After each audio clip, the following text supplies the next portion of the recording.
बोलिए सावित्री और सत्यवान की जय। देखिए बरगद की पूजा आ रही है। हम सब बहनें सुहागिनें जो होती हैं बरगद माता की पूजा करने जाते हैं।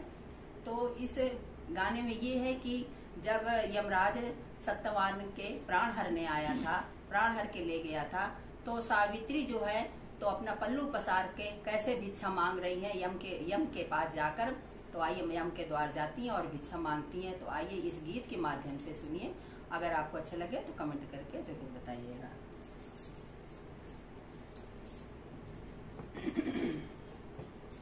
सावित्री ठाणी